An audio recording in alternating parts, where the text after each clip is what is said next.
السلام علیکم۔ سٹوری شروع کرنے سے پہلے آپ لوگوں سے گزارش ہے کہ ہمارے چینل کو سبسکرائب ضرور کریں۔ تو بڑھتے ہیں دلچسپ سٹوری کی طرف۔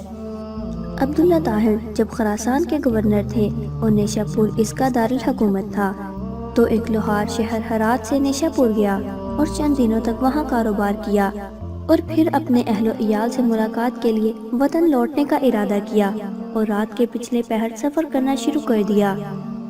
انہی دنوں عبداللہ طاہر نے سپاہیوں کو حکم دے رکھا تھا کہ وہ شہر کے راستوں کو محفوظ بنائے تاکہ کسی مسافر کو کوئی خطرہ لاحق نہ ہو۔ اتفاق ایسا ہوا کہ سپاہیوں نے اسی رات چند چوروں کو گرفتار کیا اور امیر خراسان کو اس کی خبر بھی پہنچا دی، لیکن اچانک ان میں ایک چور بھاگ گیا۔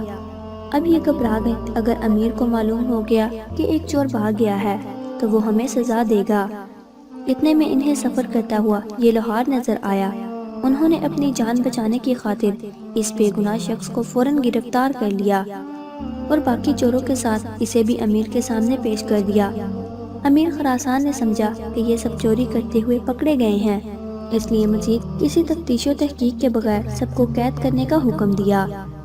نیک سیرت لوہار سمجھ گیا کہ اب میرا معاملہ صرف اللہ تعالیٰ کی بارگاہ سے ہی حل ہے اور میرا مقصد اسی کے کرم سے حاصل ہو سکتا ہے، لہٰذا اس نے وضو کیا اور قید خانہ کے ایک گوشے میں نماز پڑھنا شروع کر دی۔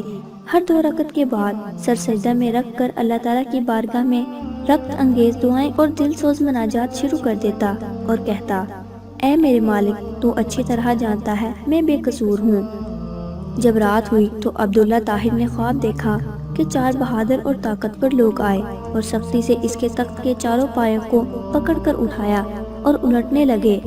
اتنے میں اس کی نیند ٹوٹ گئی۔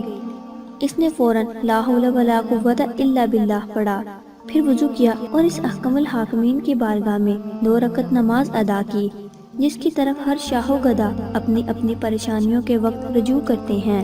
اس کے بعد دوبارہ سویا تو پھر وہی خواب دیکھا۔ اس طرح 4 مرتبہ ہوا۔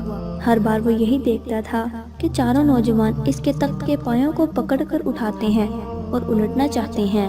امیر خراسان عبداللہ طاہر اس واقعے سے گھبرا گئے اور انہیں یقین ہو گیا کہ ضرور اس میں کسی مظلوم کی آہ کا اثر ہے۔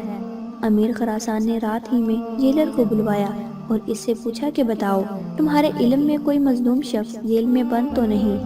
جیلر نے عرض کیا، عالی جاں، میں یہ تو نہیں جانتا کہ مظلوم کون ہے، لیکن اتنی بات ضرور ہے کہ میں ایک شخص کو دیکھ رہا ہوں جو جیل میں نماز پڑھتا ہے اور رکعت انگیز دل سوز دعائیں کرتا ہے۔ امیر نے حکم دیا اسے فوراً حاضر کیا جائے۔ جب وہ شخص امیر کے سامنے حاضر ہوا تو امیر نے اس کے معاملے کی تحقیق کی۔ معلوم ہوا کہ وہ بے قصور ہے۔ امیر نے اس شخص سے معذرت کی اور کہا، آپ میرے ساتھ 3 کام کیجئے۔ نمبر 1، آپ مجھے معاف کر دیں۔ نمبر 2، میری طرف سے 1000 درہم قبول فرمائیں۔ نمبر 3، جب بھی آپ کو کسی قسم کی پریشانی درپیش ہو تو میرے پاس تشریف لائیں تاکہ میں آپ کی مدد کر سکوں۔